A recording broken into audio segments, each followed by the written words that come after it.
Nous sommes une petite troupe du théâtre et nous animons une pièce que l'un de nous a écrite. Moi, en plus, je fais la mise en scène. Ça s'appelle Arthur et Georgette. Enfin, ça s'appellerait Arthur et Georgette si la pièce était jouée dans un vrai théâtre, avec des vrais professionnels, mais ça, il n'y a rien de moins sûr. Notez bien qu'il y a un bon sujet de départ. Pas neuf, mais très bon. C'est d'ailleurs parce qu'il n'est pas neuf que je peux vous dire qu'il est très bon. Il a déjà fait ses preuves plusieurs fois. Vous allez le reconnaître tout de suite. C'est l'histoire d'un jeune homme, Arthur, lui, et d'une jeune fille, Georgette, elle. Mon amour, ma vie, mon rêve éveillé. Mon étoile, mon île, ma justification. Je hais les autres de n'être pas toi. Je te bénis de n'être pas les autres.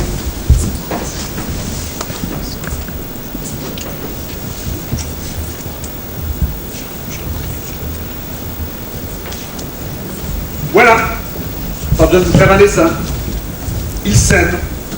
Ça se voit tout de suite. Mais je me permets quand même d'insister. C'est l'amour avec un grand A. Avec un grand M.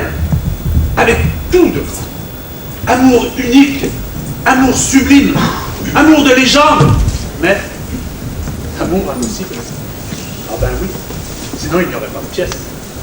Donc, amour impossible. Pourquoi? Parce qu'elle, Georgette, c'est la fille Montardu, et que lui, Arthur, c'est le fils Caporet. Ça vous rappelle quelque chose? Ah, je vous avais prévenu. Le sujet n'est pas neuf. Mais bien sûr, l'auteur, c'est le petit jeune homme qui joue au rôle d'Arthur, l'auteur a actualisé tout ça. La querelle qui oppose les parents de Georgette à ceux d'Arthur n'est pas une de ces querelles ancestrales, aux origines obscures, non. C'est une querelle bien moderne, bien vivante, qui a pour base un problème de société. Je dis bien de société, pas un problème social. Parce que les Montardu et les Caporet, question-situation, c'est quasiment pareil. Ils sont tous fonctionnaires. Les Montardu dans un ministère, les Caporet dans l'enseignement. Ils ont le même standing, malheureusement, ils ne sont pas du même clan. Les Montardu appartiennent à la famille universelle des roulants bouffons. Les Caporet, eux, à celle non moins universelle des pensons causons. Sur le blason des Montardu, une voiture et une casserole. Sur le blason des Caporet, un livre et une plume. Tout le drame est là, vous allez comprendre immédiatement.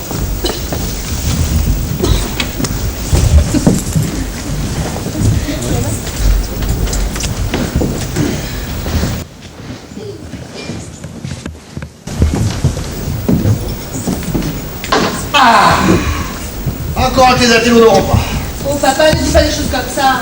Pourquoi non? En tout cas, pas si fort. Les Caporet pourront t'entendre. Et alors, tu crois qu'ils gênent pour dire des choses comme ça sur notre compte? Ce n'est pas une raison pour les imiter. Comment c'est pas une raison? Alors eux, ils nous traînent dans la boue, et nous on devrait les découvrir rondes. Il faut bien qu'il y en ait qui commencent. Eh ben ils n'ont qu'à commencer, eux. Puisqu'ils sont intelligents, paraît-il. C'est à eux de donner l'exemple. Moi, je serais déçu. Pour gâter ses avantages.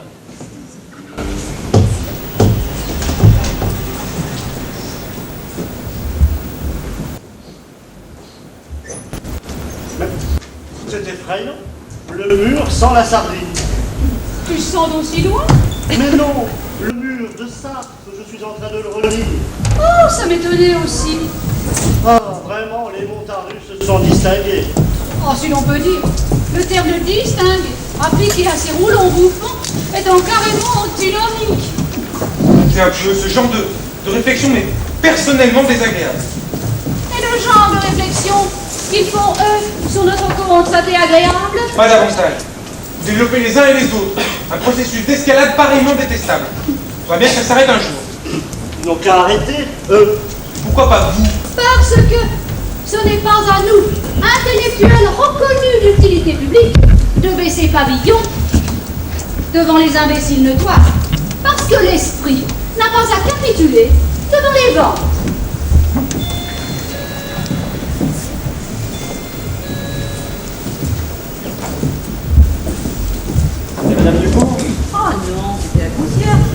qu'elle voulait.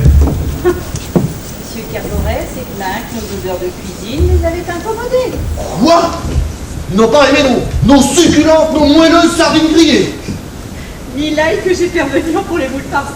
Mais de quoi je me mêle? Ces pignoufs qui mangent que du surgelé et qui arrosent de tout avec du vin en boîte, qui boivent avec des pailles. Ah. Ce n'est pas de leur faute s'ils ne sont pas gastronomes. D'accord. On ne sait pas. Critique pas ceux qui savent. Écoute, le principal, c'est que tu te sois régalé. Et tu t'es régalé, non? Ah, ça, c'était un fameux petit repas digne d'un grand. Et les sardines auraient pu être peut-être un petit peu plus grosses. Oh non, juste la bonne taille. Tu les as eu chez Fredo? Non, je l'ai eu chez Bourrin. Et les coquillages aussi? Ah non, les coquillages chez Fredo. Ça me confirme dans ce que je pensais. Les coquillages sont meilleurs chez Fredo et les poissons sont meilleurs chez vous. Eh ben évidemment. Et tu vois, on a mis longtemps pour s'en rendre compte. Ah ben c'est comme tout, ça, la bonne bouffe, ça s'apprend. Regarde pour la viande. Ah ben pour la viande, on a tâtonné aussi. Ah oui, seulement maintenant on en est sûr. Ah. Pour le bœuf et le veau, Valandier, c'est tout bon. Mais pour le mouton, le meilleur, c'est Billon.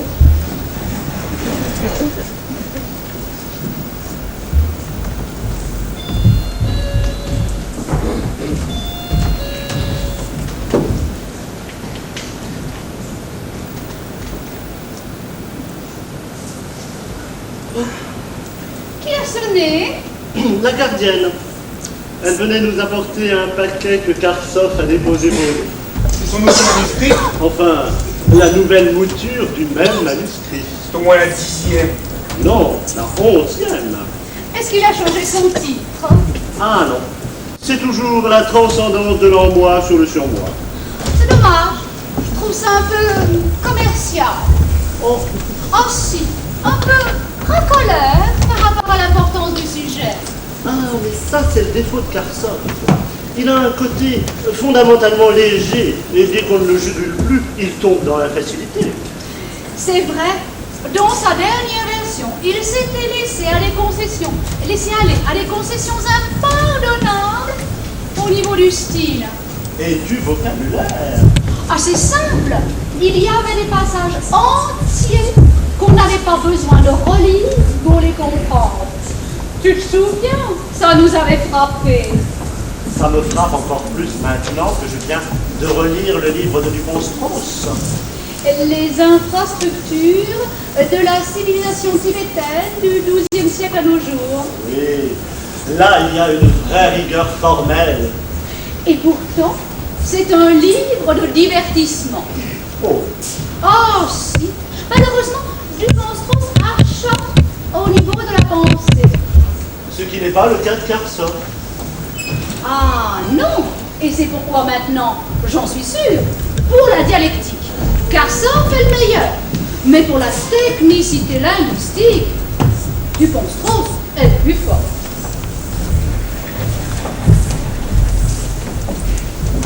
C'est pas tout ça, mais si on parle un petit peu des grandes vacances. Il y a 8 jours qu'on est revenu de celle de Pâques. Bah justement, on a du retard. Rappelle-toi, d'habitude, c'est toujours au lendemain du retour qu'on prépare les vacances suivantes. Oui, c'est vrai. Alors voilà, ce problème se pose. Primo, les Beauchards nous ayant invités à passer 15 jours dans leur maison du Luberon, pendant le mois d'août, préférez-vous y aller du 1er au 15, et faire notre caravaning habituel du 15 au 31, ou au contraire, commencer par le caravaning et finir par les Beauchards? Moi, personnellement, je pense qu'il vaut mieux finir par le plus tôt. Et toi, Mathieu? Et toi, Georgette? Dis-moi, tu sais. Parfait! Eh bien, puisque nous sommes d'accord, nous commencerons par les caravanes.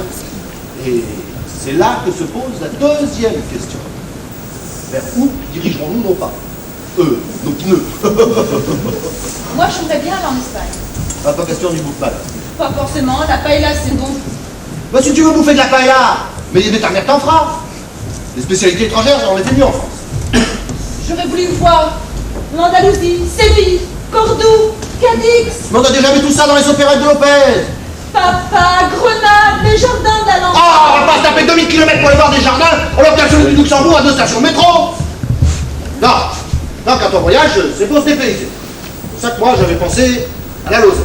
Tu parles d'un dépaysement? Je veux pas dire que Lozère, ça ressemble à Paris. Ça, évidemment. plus, ça va. Les routes, ça tourne, ça monte. On fait de la bagnole, on fait pas du kilomètre. C'est tout avantage.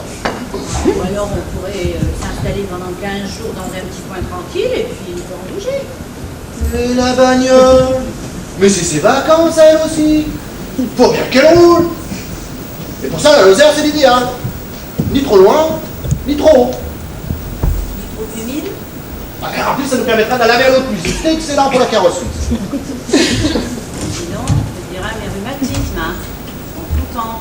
Ah, et puis j'oubliais, les beaux charmes. On passait toute une liste de petites auberges entre l'Aubrac et le Gévaudan, où on fait de la cuisine d'autrefois à des prix qui ne sont pas encore ceux d'aujourd'hui.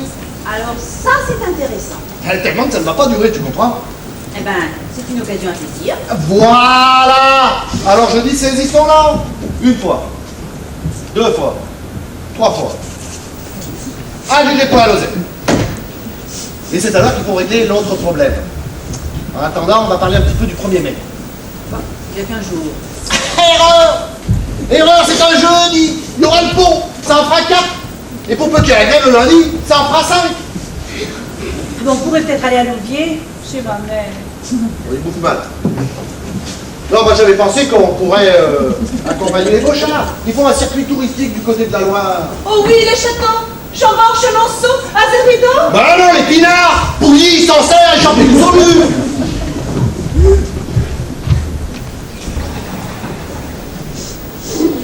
Bien.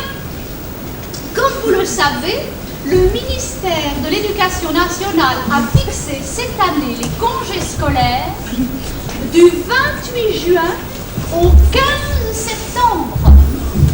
Ça fait 3 jours de moins que l'année dernière. Tu crois? Ah, bien. Attends, je vais vérifier. Mais que cela ne t'empêche pas de parler. En gros, on peut toujours compter sur 2 mois et demi. Bien. Alors, j'ai un projet assez extraordinaire à vous soumettre. Bon, attends, avant que tu commences, moi, je voudrais dire que, voilà, cette année, j'avais l'intention d'aller camper avec Christian en Espagne. En Espagne? On connaît par cœur. Et Christian, lui, il ne connaît pas. Je dois lui faire découvrir Séville, Cordoue, Cadix. Mais pourquoi pas Bécon les Gruyères? L'Andalousie. Mais c'est la banlieue maintenant. Il n'y a plus que les ploucs qui y vont. Oh, tu sais, ils vont partout maintenant. Oh d'accord, quand même. Il y en a un peu moins dans les catacombes Sempoala que dans les jardins de l'Alhambra à Grenade. Où est Sempoala? Au Mexique. Excuse, je suis prof d'anglais, pas de géo. Mais enfin, Gabriel, on n'a pas les moyens d'aller au Mexique. Moi, j'ai trouvé le moyen. Comment ça? Le père d'une de mes élèves de première est un ami intime de Trigano. Trigano? Oui, Trigano. Sous l'impulsion du ministère du Temps libre, il va ouvrir un nouveau club à vocation beaucoup plus culturelle que sportive. Il y aura une petite piscine et une grande bibliothèque. J'ai posé notre candidature pour prendre en main les destinées de ce nouveau club et elle a été retenue. On va être géo. GOC. Gentil organisateur culturel. C'est fabuleux, non? On va mettre nos pas dans ceux des Mayas, des Chichités, des Toltèques, des Zapotèques. Voyons, tu as déjà bien potassé la question. Nos amis antinos m'ont beaucoup aidé. Ils sont allés là-bas il y a 3 ans. Alors, les pauvres. Ils m'ont fourni toute une liste de petits musées à visiter entre Tampico et Aguascalientes, avec des monolithes du XIIe siècle, de pure merveille, mais qui commencent à s'effriter. Oh. Et oui, alors je pense qu'il ne faut pas trop tarder pour les voir. Tu comprends? Ah oui, je comprends, c'est une occasion à saisir. Voilà. Alors je dis, saisissons-la. Et toi, Paul? Ah oui, moi tout à fait, oui. Et toi, Arthur? Oh, je suis persuadée qu'Arthur, à qui nous avons consenti 12 années de vacances insipides à Saint-Aubin-sur-Mer, nous consentira volontiers 2 mois de congé culturel dans le berceau des Aztèques. qui ne dit mot consent. Je n'en attendais pas moins de toi, ni plus. C'est bien ce que je disais. On a 3 jours de moins que l'année dernière. Parfait. Nous allons déposer un préavis de grève pour le lundi 5 mai. Comme le premier est un jeudi, avec le pont du week-end, ça nous fera 5 jours. On pourrait peut-être justement aller à Saint-Aubin, chez ma mère. Il me semble qu'il serait plus enrichissant d'accompagner les antinos qui se rendent à un symposium de sophrologue. Un quoi? À une réunion de médecins spécialisés dans une certaine thérapeutique destinée aux grands malades nerveux. Et où a lieu ce pince-fesse? À Saint-Étienne, hein? Allez les nerfs! Allez les nerfs! Eh ben, tu ne feras pas mal de consulter. Bon.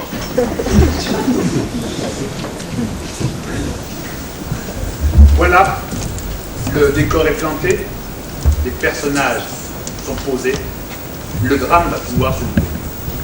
Il court déjà depuis pas mal de temps, mais il éclate véritablement un certain samedi soir, d'abord chez les Montards, où se prépare conjointement au drame un casse.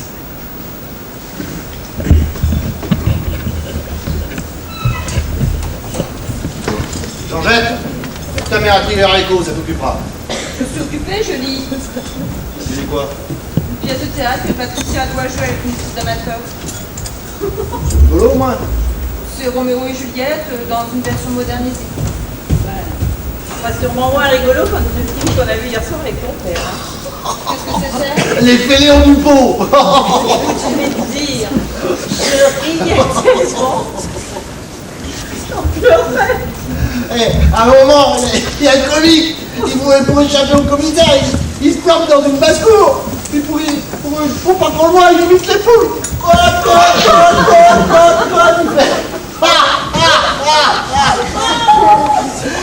C'est amusant. Attends, le commissaire, il le voit. Codec! Est-ce que le mec il s'appelait Codec? C'est impayable, il faut absolument que tu vois ça, tu sais. Justement, j'ai rendez-vous avec Patricia pour y aller. Allez, Patricia! Oui. Marche! Patricia est partie en week-end avec ses parents! Avec le fils Capon, il t'a rendez-vous, hein? C'est avec Sarah Lage des ménages qui sont renfermés et qui aiment pas nos codes de leur cuisine! C'est ça, hein? C'est ça! Ah, quand je pense! Roger, je pense pas, Roger. Je suis malade. Et demain, tu ne seras même pas en forme pour le cassoulet avec les Beauchards. Passe-moi mes pilules.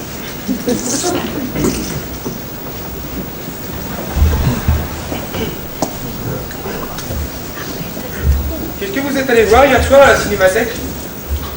Le chef-d'œuvre de Bergman, cris et chuchotements. C'est là où il y a cette scène entre deux sœurs. Fabuleux. Quand elles se dévisagent, que l'une ne dit rien et que l'autre reste muette. Le triomphe du non formulé. La stridence du non-dit. Oh, les silences de Bergman. Oh, ça vaut la peine d'entendre ça. Mais enfin, Arthur, qu'est-ce que tu fabriques avec ces bouts de bois? Une échelle. Comment ça, une échelle? C'est pour la pièce de théâtre où je dois jouer avec Christian et d'autres amateurs. C'est une pièce d'avant-garde, tu m'as dit. C'est Roméo et Juliette. Ça n'empêche, ça peut être une relecture. C'est plutôt une parodie. Mais une parodie dérangeante, pas une parodie distrayante. Vous n'êtes pas vraiment triste non plus. Ou irritant quand même. Je ne sais pas. Pour l'instant, on a répété une seule fois. Qui joue Roméo? C'est moi. Et Juliette? Hein? Qui joue Juliette? On ne sait pas, on cherche encore. Eh bien moi je sais. C'est la fille Montardu. C'est cette Minus Abbas qui sent la friture et qui prend Miro pour un peintre bien. C'est elle, hein? C'est elle. Ah, quand je pense Quand je pense! Ne pense pas, Gabriel, je t'en supplie, ne pense pas. Sinon, tu ne seras pas en forme demain pour ta conférence chez les Antinos. Oh, le bal, pas de malheur! Tu as raison, passe-moi mes calmants.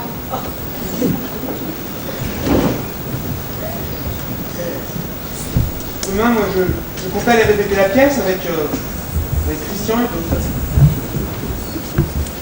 Les Antinos. Avant d'aller plus loin, il faut absolument que vous sachiez qui sont les Antinos. Ouais, et puis les Beauchards aussi. Oui, les Antinos d'abord. Ouais, enfin, n'oubliez pas, quand même. Les Antinos sont des amis des Caporet, des pensons-posons comme eux. Ils ont une fille, Stéphane. Madame Antinos, elle est présidente d'un club qui compte des milliers d'adhérents. Dont moi, bien entendu. Oui, bien sûr. Madame Antinos, il fait des conférences. La dernière en date avait pour thème féminerie, féministère, féminitatum. Un thème très important. Celui que Gabriel Caporet va aborder demain ne l'est pas moins. Féminité, féminisme, féminitude. Il faut vous dire que le club s'appelle le Féminoir. Je crois, Arthur, que demain, tu seras fier de ta mère. Je viens de te dire que justement, demain, j'aimerais répéter cette pièce avec Christian. C'est inenvisageable. Après ma conférence, il y aura un déjeuner-débat qui nous conduira bien jusqu'à 4 heures. Que cela ne tienne, à 4 heures. Nous ramenons ici les Antinos, à qui nous avons promis de projeter les diapositives que nous avons ramenées il y a 10 ans de leur si beau pays. Vous n'avez pas besoin de moi pour ça. Ah si, parce que leur fils Stéphane les accompagne et qu'il serait gentil, voire opportun, que tu lui tiennes compagnie. Elle est plate comme une seule et gracieuse comme un rouget grondin. Ça te changera des sardines. Et puis c'est faux. Stéphane Antinos, c'est une jeune fille mince, élancée, avec un visage plein de personnalité. Et de points noirs.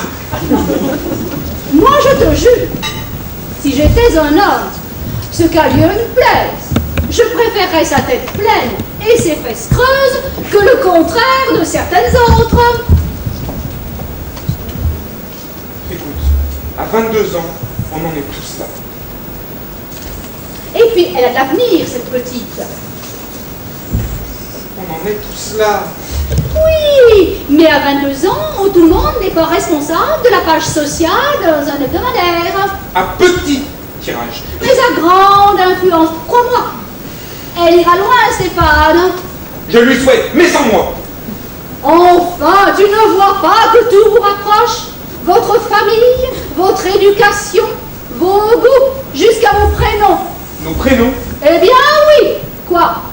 Toi, tu t'appelles Arthur, à cause de Rimbaud. Et Stéphane, à cause de Mallarmé. Ce sont des choses qui comptent, ça, non? Georgette, elle s'appelle Georgette à cause de son parrain. Ah, Ça décidément. compte aussi. Ah, décidément. Tu ne ménages pas mes pauvres nerfs. J'essaie pourtant. Ah, écoute, Arthur, ça ne peut plus durer comme ça. Demain soir, il faut que tu choisis. Ou Stéphane Antinos, ou ma dépression.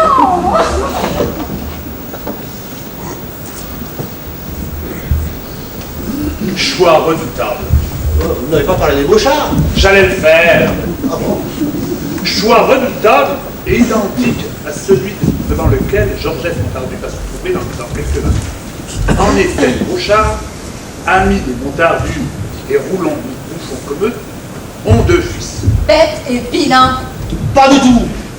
Ce sont solides gaillards, bien membrés, plein de santé et de bonne humeur. Et de bêtises. Ouais, mais moi, je te le jure, si j'étais une femme, c'est qu'à Dieu ne plaise. Hein. Si j'étais une femme, ben, je me sentirais un peu plus en sécurité auprès d'un de ces deux-là qu'auprès de certains intellos de ma connaissance. Hein. Pas toi, Mathilde? Oh, ça, question sécurité. Et puis, ce sont des malins. Ça.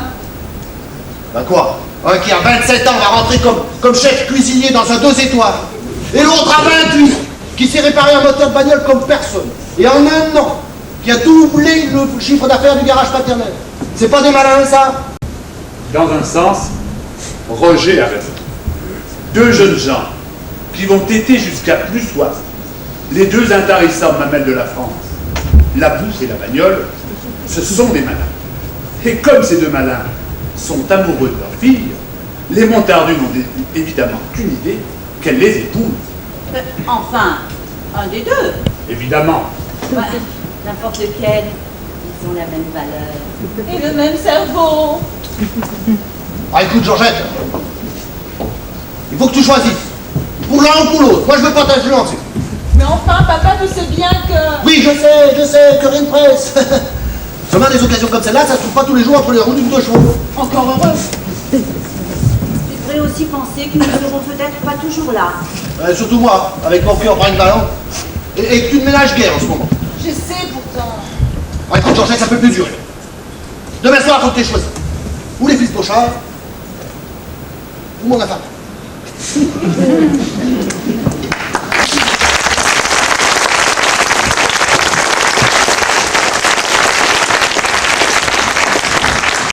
Nous voici au cœur du drame, et nos amoureux au pied du mur. Jusque-là, la malheureuse Georgette, sous la menace d'une crise cardiaque maternelle, et le pauvre Arthur, sous la menace d'une dépression maternelle, se sont contentés de rencontres d'un romantisme échevelé, mais néanmoins frustrant. Georgette, Arthur, mon pauvre amour, viens m'embrasser. Dépêche-toi, j'ai peur que mes parents m'appellent. mon Dieu, quelle est longue la route entre toi et moi. Longue et remplie d'embûches. Georgette! J'entends mon père, va-t'en vite. À demain. À toujours. Ce romantisme échevelé a bien entendu attisé leur flamme jusqu'aux limites de l'incandescence. Au soir de ce fameux dimanche qu'ils ont passé, Arthur racontait des points noirs sur le visage de Stéphane Antinos, et Georgette les inepties débitées par les fils Bouchard. Ils sont tous deux aux confins du désespoir. On comprend même à certains gestes qu'Arthur songe à une issue fatale. Quand soudain, un homme apparaît. C'est moi. Vous me permettez, le temps que je rentre dans la peau de mon personnage, l'homme n'est ni vieux ni jeune, ni gros ni maigre. Il porte une veste, un jean, un polo, un attaché-caisse, merci, et un sac de marin sur le dos. Le genre incassable. Il regarde autour de lui comme s'il cherchait quelque chose, puis il aperçoit. Pardon, monsieur, vous êtes du quartier? Oui, Alors vous savez peut-être si monsieur et madame Montardus y habitent encore? certainement, nous sommes voisins. Ah, merci. Je vous remercie. Vous les connaissez? Je suis le frère de Roger Montardu. Le frère? Enfin, demi-frère. Ah, eh bien, il n'y a qu'un demi-mal. Enfin, excusez-moi, ça m'a échappé. Ça ne le surprend qu'à moitié. Nous ne nous ressemblons guère, mon frère et moi. Il est le portrait de son père, et moi celui du mien. En somme, vous êtes de la même mère. Ah oui, tout de même. Mais alors, vous ne vous appelez pas Montardu? Non, je m'appelle Rousseau. Vous appelez Rousseau. Pas Jean-Jacques, Georges, plus simplement. Vous êtes Georges, Georges Rousseau. le parrain de Georgette. C'est ça, son parrain et son demi-oncle. Permettez-moi de vous serrer la main. Mais je vous en prie, Et de vous appeler par votre prénom. volontiers. Georgette m'a tellement parlé de vous que j'ai l'impression de vous connaître. Elle se souvient encore de moi? Oh, je comprends. Elle avait à peine 11 ans la dernière fois que je l'ai vue. Elle va sur ses 21. Oui, je sais. Le 26 septembre, elle est balance comme moi. C'est vrai d'ailleurs que vous avez un petit tas de ressemblance tous les deux. Après ça, je n'ose plus vous demander si elle est jolie. Oh si, demandez. J'adore répondre à cette question. Alors, elle est jolie, Non, je l'aime. elle est intelligente, Elle-même. elle est facile à vivre. Nous nous aimons. D'après ce que vous me dites, elle n'a absolument pas changé. Ah bon, petite, elle était déjà mignonne? Je l'aimais beaucoup. Elle était affectueuse? Elle m'aimait beaucoup. Elle était intelligente? Nous nous aimions beaucoup. Nous portrait concorde. C'est parfait, je n'aurais aucun mal à la reconnaître. Elle avait raison, Georgette. Quand ça? Un jour, quand elle m'a montré une photo de sa mère avec Monsieur Montardu et vous, c'était à Étretat ou à Dieppe. À être tard. Oui. Ce jour-là, elle m'a dit c'est quand même dommage que maman n'ait pas épousé l'autre. Elle vous a dit ça? Ouais. Et elle a même ajouté, s'il revenait aujourd'hui, je suis sûr qu'il arrangerait tout. Quoi, tout? Mais tout ce qui nous pose des problèmes, ses parents, les miens, la harde, les clans, l'étiquette. Vous ne comprenez pas, il me faudrait des heures pour vous expliquer tout ça. Des heures alors que Georgette est malheureuse, qu'elle m'attend, qu'elle a besoin de moi? Impossible! Je vous donne 3 minutes pour me résumer tout, le temps de monter jusque chez eux. J'ai l'esprit vide, ça suffira. Mais au fait, vous ne connaissez même pas mon prénom. Mais si, voyons. Roméo. C'est vrai que vous avez l'esprit vide.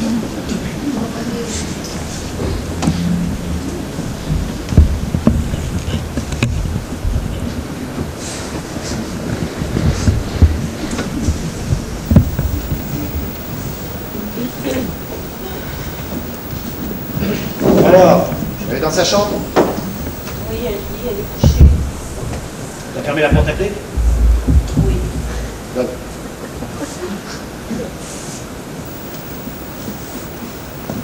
Voilà, comme ça, on va pouvoir aller se coucher tranquille. Oh non, pas déjà. Voilà, rappelle-toi bien de ce que je vais te dire. Vaut mieux aller voir son oreiller que son médecin. Et puis demain, c'est le grand jour. T'as oublié? Oubliez notre recensement, mais c'est pas possible. C'est comme un second 14 juillet, allons. Pour moi, c'est le premier. Je t'ai repassé ta tête de chef. Et tu as cousu mes galons. Non, t'es pas gay seulement. Fallait bien que je sache si ça te convenait. Ah ouais, là, il faut que tu sois un peu plus espacé pour qu'on voit bien qu'il y en a deux. Quoi. Ah d'accord. En attendant, moi je vais en lire le règlement. Tiens. Ça doit être Madame Dufour. Je vais lui porter le reste des sardines. C'est ça. Puis après, tu coudras les miettes. Elle est bonne, c'est la terre. Contre les sardines, tu coudras les miettes. Elle l'a placée au mouchard.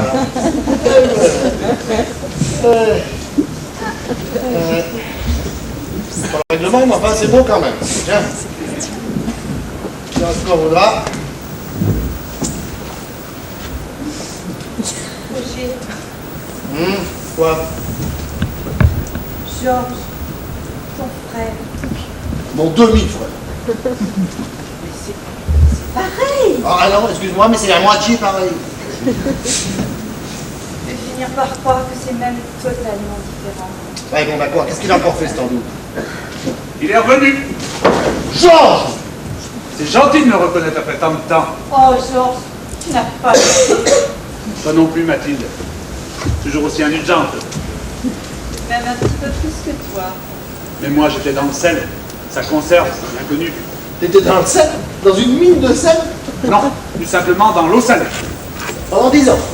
Oui, à temps partiel. Mais dis donc, tu dois quand même avoir soif. Je boirais bien un grand verre d'eau fraîche. Eh bien, je vais aller te chercher. Est-ce que tu mangerais quelque chose aussi? Non, merci, je viens de dîner dans l'avion. Mais qu'est-ce que tu y faisais? Dans l'avion? Non, dans l'eau salée. Ah, de la pêche marine. Mais pourquoi faire? Pour vivre, plus exactement, pour survivre.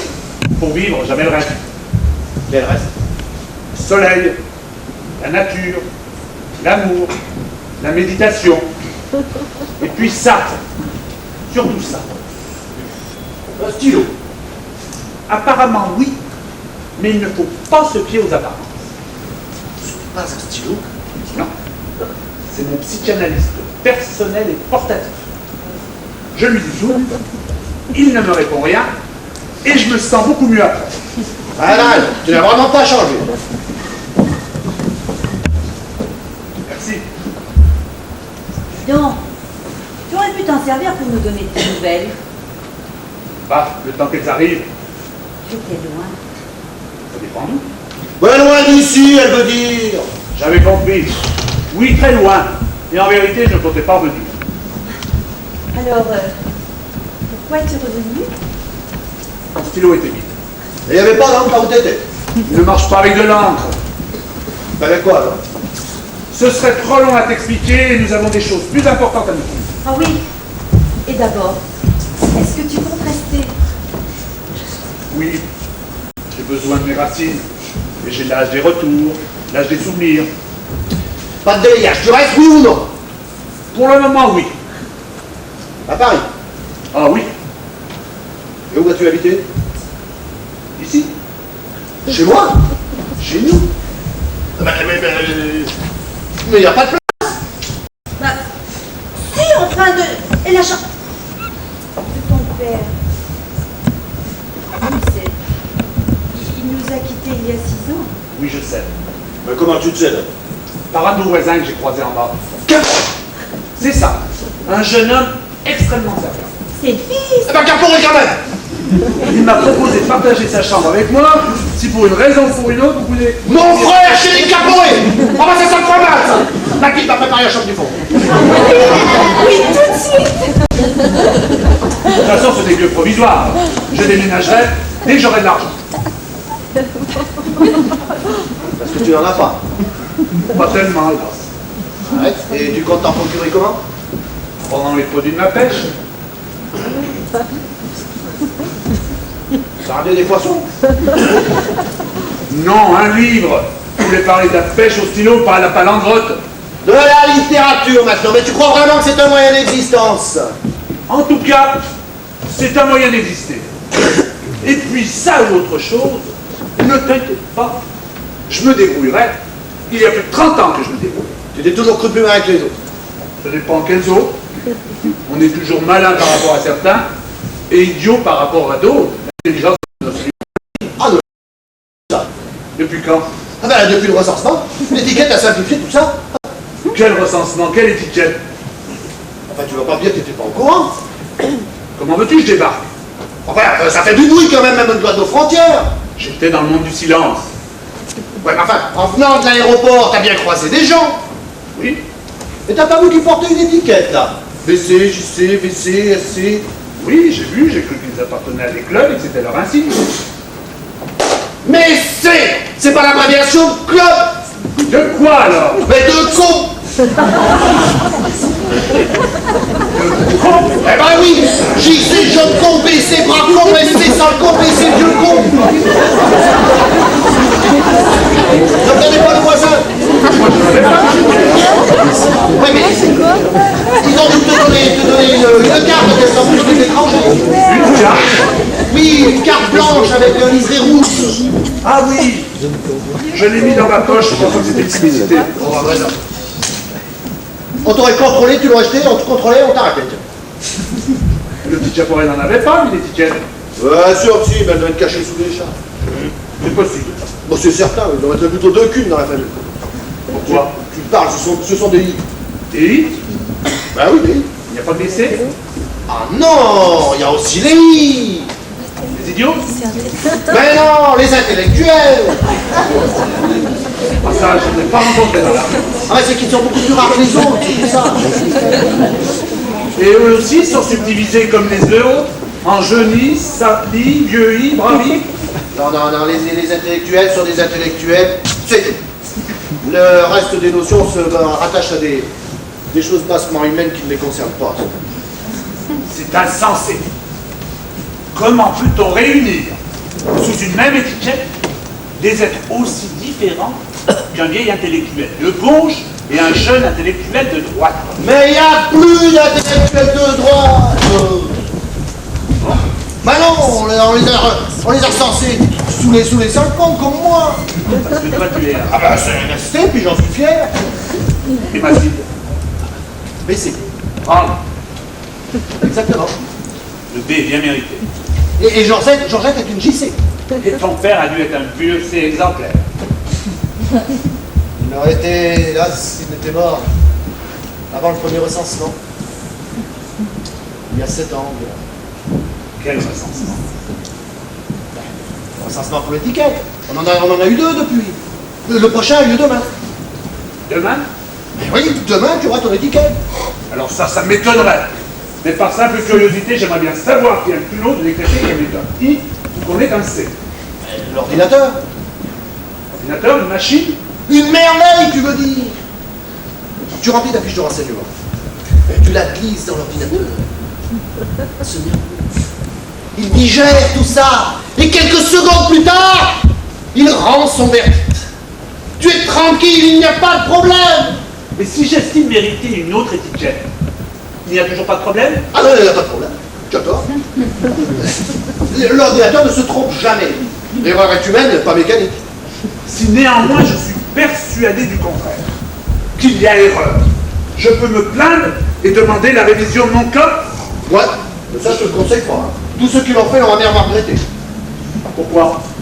Parce que on ouvre une enquête, ça dure des mois et des mois, on désigne un agent assermenté qui vient fouiller dans ta vie privée comme un agent du fisc dans tes comptes, et puis tout ça après, finalement on décrète que l'ordinateur ne s'est pas trompé. Exactement. Alors, autant remplir ta fiche de renseignement correctement, consciencieusement. Je t'en donnerai une tout à l'heure. En tant que chef de section ayant donné tout du passé au ministère. C'est le ministère des Finances qui s'occupe de ça? Ah non, je ne suis plus. Non, j'ai été nommé au ministère du recensement quand il a été créé. Mathilde aussi d'ailleurs. Elle travaillait au service de l'ordinateur. Moi, je supervise tout ça. Je dis comme qui dirait... Chef de section. Exactement. Ah, tu vas me voir à l'œuvre demain. Je crois que tu seras épaté. Oh, je suis déjà. Mais dis-moi, qui est à l'origine de ça? De Mégalo? Non. Du recensement, de l'étiquette. Ah, Antoine Blandichon, député. De gauche ou de droite? Eh ben, on ne sait pas parce qu'il s'était présenté sans étiquette. Un con! Et il est dans quelle catégorie? Les I ou les C? On ne sait pas et on ne saura sans doute jamais. Il est mort, hélas, au lendemain du référendum. Justissime à Nantes, il a été puni par où il avait péché. Ouais, justice, oui. Le père du référendum aurait mérité de voir les premiers pas de son enfant. Son enfant! Il fut au saumon! Ah, je te jure que si j'avais été là, on m'aurait entendu. Pas plus que les autres. Ah, si, crois-moi, j'aurais hurlé si fort que j'aurais fini par réveiller ce troupeau de faux résignés. Mais non! Ça s'est passé entre juillet et août. Alors où les gens partaient en vacances, alors ils revenaient. Alors, tu pars. Ah, ça n'a pas changé, ça. Toujours les mêmes procédés. Les guerres, les dévaluations, les hausses de prix, les impôts nouveaux. On dilue ça dans le soleil de l'été. En plus, il est particulièrement beau cette année-là, alors tu penses bien que tout ça... Les gens pensaient plus à la bronzette qu'à l'étiquette. Ah ouais, surtout qu'à l'époque, c'était pas obligatoire sur le maillot de bain. Pourquoi maintenant ça l'est? Mais bien sûr. Mais sur les plages, c'était encore plus utile qu'ailleurs. À poil, c'était la pétaudière. Abdi te disait quelque chose que tu ne comprenais pas. Toi, tu répondais comme si c'était un con. Eh pas tant, c'est un intellectuel. Ça donnait grave. Est-ce que tu crois vraiment que l'étiquette supprime ce genre d'erreur? Ah bah oui, maintenant, en tout lieu et à toute heure, tu sais à qui tu as affaire. Personnellement, je préfère découvrir peu à peu et par moi-même. Bon, ça prend un peu plus de temps. Pas tellement, hélas. Oh si, parce que quand on a affaire à des zigotos comme toi, avec lesquels on sait jamais sur quel pied danser... Mais tu ne le saurais pas davantage si j'avais une étiquette. Mais si. Mais non, un être humain si simple, si fruste soit-il, ne se définit pas aussi succinctement. Si tu vas par là, le galon aussi c'est succinct. Mais ça suffit à définir le militaire. Je ne te suis pas bien. S'il n'y avait pas le galon, comment est-ce que tu saurais que tu parles à un colonel ou à un deuxième classe? Ça renseigne sur le grade, pas sur l'homme, pas sur le caractère, pas sur l'esprit. Ouais, eh ben moi je dis que ça donne pas mal de renseignements. Et puis, je te dis, avec ceux qui ont les deux, là et là, t'as pas beaucoup de chances de te tromper. Là. Alors il ne faut pas en dire qu'il y a une seule étiquette. Il faut s'en mettre partout. Menteur, loyal, gourmand, ascète, prodigue, avare, timoré, téméraire, chatouilleux, épaté, tagouilleux, château, sauce soupe aux lèvres, touche à tout, magubu, et pour que ça soit encore plus clair, on pourrait se mettre dans le dos sa fiche d'impôt, son livret de famille et son bulletin de santé. Oh, ça, ce serait le rêve, ça. On pourrait vraiment plus se tromper sur le compte des gens.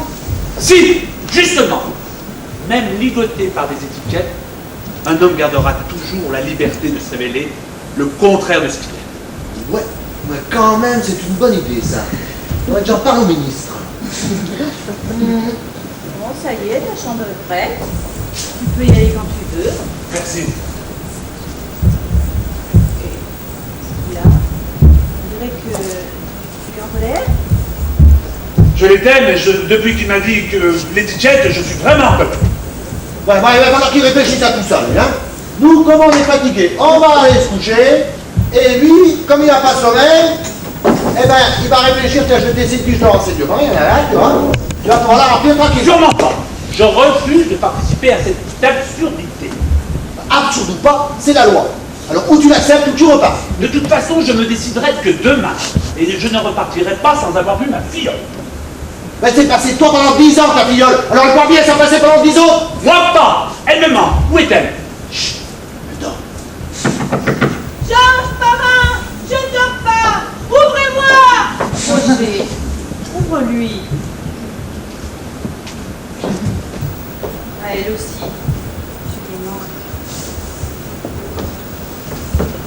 Georges, je suis si heureux de te voir. Comme tu lui ressembles. À qui? À celle que j'imaginais.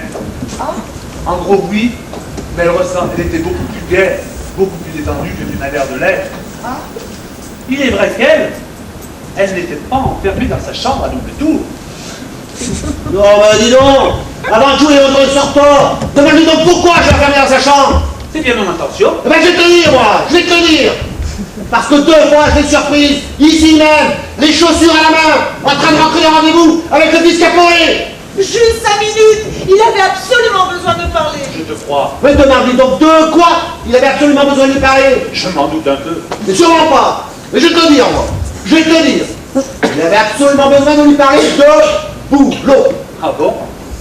Georgette, est-ce que je vends? Tu souhaitais. Ouais, écoute ça. Il s'était mis en tête de lui faire quitter sa place. Et il est arrivé, ce petit salopard. Tu es au chômage? Penses-tu? Mais il en a trouvé une autre. Moins bien payé, mais qu'il juge, lui, plus enrichissant. Qu'est-ce que tu fais? Tu sais ce qu'elle fait maintenant? Elle travaille dans une librairie spécialisée. Spécialisé dans quoi? Dans les livres. Pour une librairie, c'est normal. Mais il manque que ça. Et encore, pas des meufs, hein. Ah, des livres anciens. Ouais, bah c'est ce que je viens de dire. Hein, ben, mais ni magazine, ni journaux, ni papeterie. Ce n'est pas plus mal. Mais avant, tu sais ce qu'elle faisait avant, dis? Tu sais ce qu'elle vendait? Je suppose qu'il est inutile que je lui demande. Tu vas me le dire, toi. Non, Toi, je dis. non, mais devant lui, vas-y, te jette pas. Tu vendais quoi? Des fromages. Dans une crèmerie spécialisée, je suppose. Exactement. Pas n'importe où. J'arrête, est-ce que je vends? Non. Non, ben, une des plus réputées de Paris. Tous les vendredis. T'avais les dames, des beaux carrières qui venaient acheter des camemberts le week-end. Mais tu vois ça d'ici? Je préfère peut-être l'odeur des vieux livres à celle du fromage. C'est pas elle qui préfère. C'est ce maudit penson de causant de Caporet. Georgette, est-ce que je vends? Non. Est-ce que c'est lui, oui ou non, qui t'en a dégoûté? Oui. Bon, alors, tu vois, j'ai pas fait lire. Pas vraiment. Maintenant, tu comprends pourquoi est-ce que je l'enferme dans sa chambre. Pas spécialement. C'est pour la soustraire à la mauvaise influence de l'infâme Caporet. Il n'est pas infâme, Georges. C'est le plus gentil, le plus noble, le plus compréhensif. Tiens, je vous avais préparé. Tu sais, ça finit toujours comme ça. C'est ma faute. Ne t'inquiète pas. Déjà à l'école, quand il ne savait pas répondre, il simulait les crampes à l'estomac. Maintenant, c'est au cœur avec l'âge et s'adapte. Il vaut mieux que tu ailles te coucher. Oh, j'ai tant de choses à te dire. On se dira demain. D'accord. Bonne nuit. Toi aussi? Dors bien. Allez, bien. Pardon, là, tu permets? Je t'en prie. Vous devez appeler moi.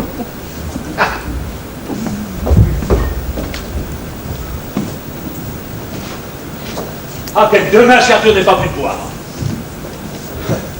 Je me demande bien pourquoi tu me dis ça. Eh bien, je vais te le dire, moi. Je vais te le dire. Plus tu les empêches de s'aimer, plus ils s'aiment, plus tu cherches à compromettre leur aventure, plus tu la favorises. Comment ça, leur aventure? Mais c'est toujours une aventure de s'aimer. Oui, d'accord, mais enfin, il t'a bien dit qu'il n'y avait rien entre eux. Une passion et un désespoir, tu trouves que ce n'est rien, toi? Mais d'accord, mais enfin, je veux dire, rien d'irrémédiable. Mais d'un désespoir, ça peut être beaucoup plus irrémédiable que ce à quoi tu penses. Oui, d'accord, mais enfin, ce à quoi je pense, t'as pas eu lieu. Non, si c'est ce qui t'intéresse, ils n'ont pas couché ensemble. Oh, Dieu soit loué, ah bah, si ça arrivait, je crois que j'en mourrais. Et bien entendu, tu préférais que ce soit eux qui en meurent, ça n'arrive pas. Puis ils sont jeunes. Raison de plus pour mourir l'amour. Bah, c'est vrai. À nos âges, les cœurs sont plus résistants. Mais de bien de bon ton, va me dire ça à moi avec le mien qui va la chamade alors. Oh. Mais enfin, pourquoi ne veux-tu pas que Georgette épouse le fils Capon? Parce qu'il est I, qu'elle est C. Ce n'est que pour ça. Ah, je suis radicalement contre les mariages entre races différentes. Mais ils sont de la race des jeunes, la race des amoureux. S'il n'y avait pas cette connerie d'étiquette, jamais tu pourrais soupçonner la moindre différence entre eux. Peut-être, mais l'étiquette existe. Leur différence existe. Et je ne veux pas que sa vie durant, ma fille ait à subir les brimades de la tribu des penses en causant. Des brimades? Quelles brimades? Des sourires méprisants, des regards condescendants et des réflexions vexantes. Ta fille ne risque rien de tout cela avec Arthur, il l'adore. Lui, pas sa famille, leurs amis, leurs relations, ils lui feront sentir à chaque instant leur supériorité. Mais enfin, si Arthur était le riche héritier d'une noble famille, et qu'il soit C aussi, tu le repousserais? Oh non. S'il était C. On va pas me dire que la supériorité intellectuelle est pire que la supériorité financière ou sociale. Elle est très sournoise. Mais enfin, depuis ton recensement, il ne s'est pas formé des couples dont l'un n'appartient pas à la catégorie de l'autre. Aussi. Et même relativement nombreux. Eh bien, ça devrait vous rassurer. Les flèches de Cupidon déchirent les étiquettes. Bah, pas du tout. Les flèches de Cupidon, elles déchirent rien du tout. Cupidon, il déchire pas les étiquettes, il change les étiquettes. C'est-à-dire, Ben, c'est-à-dire que quand t'as un I qui tombe amoureux d'une C comme Georgette, et ben c'est dans le but inavoué de l'amener tout doucement dans sa catégorie. ne les force tout de même pas. Heureusement, on est en France, non? Et je vais te dire, de toute façon, c'est bien plus bon que ça. Procède en douceur. Par, comment elle appelle ça déjà, Georgette? Tu sais, quand il y a un truc qui s'imprègne d'un autre machin par simple contact, là. Par osmose, c'est ça, par osmose. Alors c'est parfait. Il n'y aurait plus de problème d'étiquette, ils seraient tous les deux DI et ils pourraient se marier. Non mais attends, et c'est ça, puis alors nous, ils auraient des enfants, puis nous on serait des grands-pères I, des grands-pères C de bébés. Mais quand même pas des étiquettes sur les couches culottes. Mais les bébés grandiront, ils porteront des bas, des lunettes, des écharpes, ils penseront comme on respire. Et puis, ils ne mangeront ni la bagnole, ni la bonne bouffe, ils ne seront jamais des petits-enfants, ni ceux de ma fille. Alors pourquoi n'essayez-vous pas, vous aussi, de changer d'étiquette? Quoi? Si Georgette est capable, par amour pour Arthur, de devenir I, pourquoi vous, par amour pour Georgette, ne seriez-vous pas capable de devenir aussi? Tu voudrais qu'on rejoigne les rangs de l'ennemi? Pourquoi pas? Mais ma parole, mais tu es de leur bord. C'est tout ce qu'ils souhaitent nous récupérer. On parle de bons sentiments. Bah, moi, je trouve aussi. Parce que c'est vrai, tu sais, de leur part, il y en a qui voudraient garder tout le gâteau. Le gâteau. La culture. Voilà, appelle ça le gâteau, moi je te dis que c'est pas de la tarte. Quoi qu'il en soit, ils sont prêts à partager. Et ça, on ne peut pas leur reprocher. Si. Parce que ce qu'ils souhaitent, c'est que tout le monde soit comme eux. C'est tout ce qu'ils veulent. Mais pas question de ça. C'est paumé, mais ça fait rien.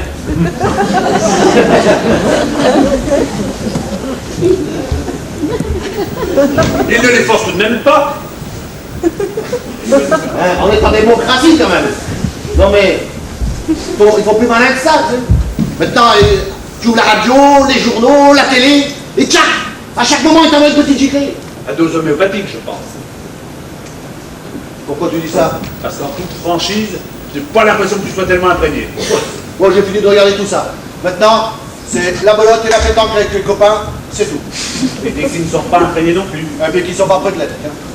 Mais de la résistance en quelque sorte. Oh, et on n'a pas à se cacher. Hein. Du crainte de dénonciation. Heureusement. Non mais on est en France, n'importe qui a le droit d'être con si ça lui chante, non?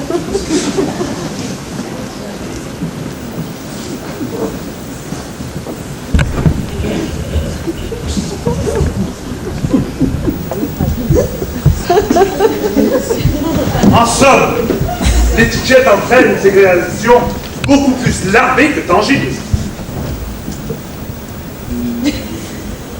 Qu'est-ce que tu veux dire exactement là? Par exemple, les I et les C peuvent monter dans les mêmes autobus, se servir dans les mêmes boutiques, Ah oui, bien sûr. aller dans les mêmes salles de spectacle. Théoriquement, oui. Mais en fait, les I vont dans les théâtres pourris et les C dans les théâtres pourris. Mais les théâtres sont aussi étiquetés, Ah mais non, mais les auteurs et les acteurs le sont, eux, ça suffit. et personne ne pense que de part et d'autre, on gagnerait à ce qu'il y ait certaines interférences. Il y en a, hein. Parce que moi, je connais des I qui vont dans des théâtres coursés, histoire de rigoler à mon coup. Oh, mais ça, c'est des honteux, ça. C'est des qui osent pas, mais les purs, les vrais, les caporés et compagnie. Ben, ils ne s'y frottent pas. Ils ne plaisantent pas avec la rigolade. Et avec rien d'autre, ben, ce sont des gens comme ça que je donne ma fille. Jacques, enfin, il faut trouver une solution. Mais elle a tout trouvé. Ma fille épousera des fils Beauchamp. Elle les déteste autant l'un que l'autre. Eh ben, elle les aimera, l'un ou l'autre. Ce sont d'honnêtes roulants bouffons, comme elle. Depuis 4 générations, comme elle. Depuis Horace, comme elle. Qui lui donneront des enfants normaux, comme elle. Et non pas des monstres à lunettes qui iront Marcus dans leur youpala. Et puis tout garouette. Je n'ai jamais rencontré quelqu'un de tout sectaire que toi. Tu n'as jamais rencontré. Non, je n'ai jamais rencontré. Eh ben, va voir les capots, ils sont bien aussi sectaires que moi. Ah non, c'est pas possible. Toi, je suis Paris. Le mariage de Georgette. Paris tenu. S'ils cèdent, je cède. Ils céderont. Oh.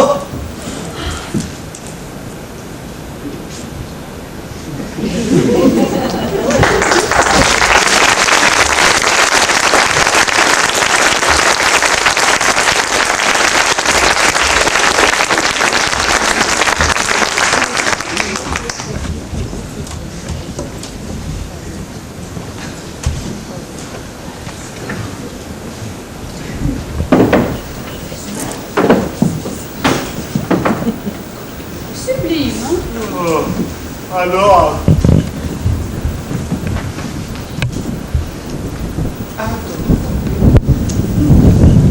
Quel style! quelle force, quels yeux. Mon Dieu! Ce doit être Karsov qui vient voir si on a fini de lire son manuscrit. On n'en est qu'à la moitié, il y a 827 pages. Ça ne se lit pas comme du San Antonio. Tu lis du San Antonio? Tu disais ça comme ça. Ah, il s'impatiente. Va l'ouvrir et préviens-le qu'on n'en est qu'à la moitié. Moi, Carson, C'est déjà pas si mal. D'autant que c'est déjà suffisant pour avoir matière à discussion.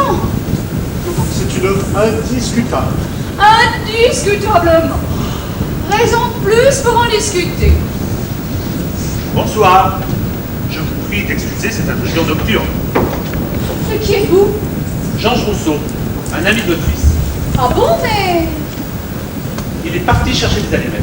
Des allumettes. Il y en a plein à la maison. De toute façon, il est parti ailleurs. C'est vous que je venais voir. Oh, pourquoi?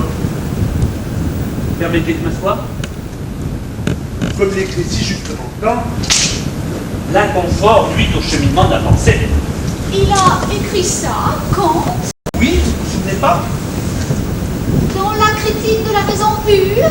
Non, dans Fondement de la métaphysique des mœurs. Évidemment. Ça fait longtemps que je ne l'avais pas relu. Oh, très jolie cette petite statuette. Oui, elle doit dater de la dynastie des Mandchous. Oui, c'est ça. Cette petite excavation au dos permettait d'y mettre des reliques et était censée éloigner les mauvais esprits. Vous vous intéressez à l'art chinois, Je m'intéresse à tout. mais vous n'êtes pas antiquaire. Présentement, non. Et présentement, vous êtes Médiateur. médiateur. M'entretenais pour trouver un accord avec plusieurs personnes, notamment entre vous et les Montards. Vous connaissez les Montardus? Oui. Je suis le beau-frère de M. Montardu et parrain de Georgette. Et vous connaissez Kant aussi? Oui, mais nous ne partons plus depuis longtemps. Vous n'avez pas d'étiquette? Je suis revenu aujourd'hui même d'une longue absence de 10 ans. Voici ma carte provisoire.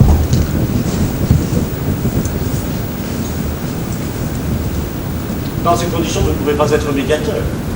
Pourquoi? Parce que, comment voulez-vous, on discute avec quelqu'un dont on ignore qui il est. Ça, je peux vous le dire. Ah, mais non. Le recensement n'a lieu que demain. Nous ne pouvons pas déjà savoir si vous êtes dans les I ou dans les C. Rentrez demain, quand vous aurez votre étude. Non. Je sollicite une entrevue à esprit nu. Pour vous, intellectuel, curieux par essence et par définition, c'est une expérience enrichissante. Vous n'avez pas le droit de la repousser. Évidemment, vu sous cet angle, c'est assez tentant. Qu'est-ce que tu en penses?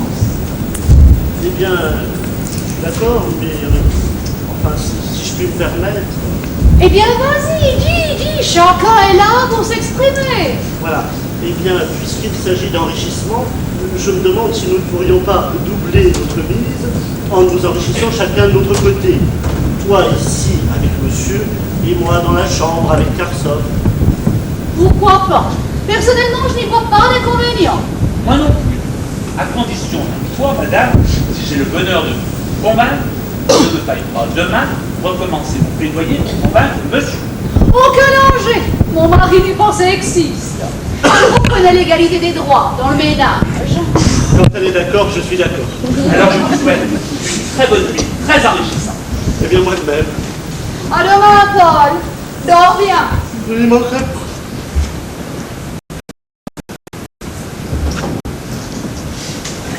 Vous l'aimez? Pardon? Je vous demande si vous aimez votre mari. En voilà une question. Voilà une réponse. M'avait surprise, c'est tout. Ce n'est pas le genre de question que l'on se pose après 25 ans de mariage. Alors je vais vous la poser autrement. L'avez-vous aimé il y a 25 ans? Ah, ça oui, je peux vous le jurer. Et d'un amour fou, si ça vous intéresse. Plus que cela, ça m'enchante. Pourquoi? Votre fils, éprouvant pour ma filleule un amour fou, comme vous jadis, il y a 25 ans, vous serez sans doute d'accord pour qu'il en connaisse, comme vous, la logique et heureuse confusion. Aucune comparaison. Pour moi, c'était un amour fou, avec toutes les raisons de l'être. Pour lui, il s'agit d'un amour fou sans aucune raison. Un amour fou, c'est un amour fou. Par définition, la raison n'a rien à y voir. Ah, dans mon cas, si. Il était censé de ma part d'être follement amoureuse. Tout me rapprochait de Paul, tout m'appelait à lui. Nous étions de la même race. Ah, vous aussi? Quoi? Rien. Nous avions les mêmes aspirations, les mêmes goûts, la même quête. La même quête. Exactement. Et c'est même ce qui a sauvé notre ménage. Tiens donc, il est en perdition? Comme beaucoup d'autres. Comme le serait celui d'Arthur. Ce n'est pas forcément héréditaire. Quoi? Vos déceptions. De quel ordre étaient les vôtres? Mes déceptions? Oui, vos déceptions. De quel ordre elles étaient? Ah, ça suffit. Ne répétez pas toutes mes questions comme vous étiez un homme politique à la télévision. Ne réfléchissez pas, répondez. Moi? Réfléchir à ce que je vais répondre? Avec Paul, vos déceptions ne venaient-elles pas de la chose? Quelle chose? C'est curieux comme on peut nous parler la même langue et ne pas avoir le même langage. Mais que ça ne tienne, je vais utiliser le vôtre. N'auriez-vous pas ressenti une déception frustrante au niveau de la libido et par voie de conséquence, un blocage insignifiant au niveau de l'orgasme? Là, je vous comprends mieux. Ça me semble un peu compliqué pour une chose aussi simple. Simple! L'étrange alchimie entre un cerveau et un sexe féminin! Oh, vous êtes bien un homme pour dire les choses pareilles! J'en suis un, effectivement, mais votre fils également, et il a dans ce domaine des vues aussi simples que les miennes. Arthur? Oui, il a la tête culturelle, mais la fesse impétueuse et exigeante. Il vous l'a dit? Pas dans ces termes. Il m'a fait comprendre que la sexualité entrait pour une part importante dans les sentiments qu'il portait à Georgette. Il est son amant? Pas encore. Il n'a pas voulu l'être à la sauvette. entre deux portes ou entre deux étages, de peur de gâcher les moments que les prémices s'autorisent à se poser grandiose. Non, ils préfèrent reculer pour mieux sauter, si j'ose dire, ce qui est la preuve d'un raffinement sexuel tout à fait prometteur. Ça peut être aussi la preuve qu'il n'est pas très pressé, pas très intéressé par la chose. Comme son père, du coup. J'avais dit ça. Vous l'avez balancé si fort que je l'ai entendu. Mais tranquillisez-vous. Pour ça, il tient de l'autre côté. De toute façon, plaisir se dégrade. Plus ou moins vite, comme tout. Non, les joies de l'esprit ne s'altèrent ni ne meurent. Les joies du corps sont plus intenses. Peut-être, mais tellement fugitives. Fugitives, n'exagérons rien. Enfin quoi, l'acte proprement dit, dans le meilleur des cas, tout compris. Ne précisons pas, ne précisons pas. Il ne faut complexer personne. Si vous voulez, disons que ça occupe infiniment moins de temps que le reste, Quel reste? avant et après. Ah bon? Et j'estime que quel que soit le plaisir qu'Arthur pourrait éprouver pendant, il ne doit pas y sacrifier tout ce qui précède et tout ce qui suit. Mais l'amour n'est pas un sandwich, madame, composé d'une petite tranche de pendant entre deux grandes tranches d'avant et d'après. Et quoi, alors? Un amalgame du tout. Les avant et les après bénéficient de la sexualité des pendants. Avant, on en rêve, après, on s'en souvient. Avant, on attend, après, on espère. Ça prend du temps, tout ça.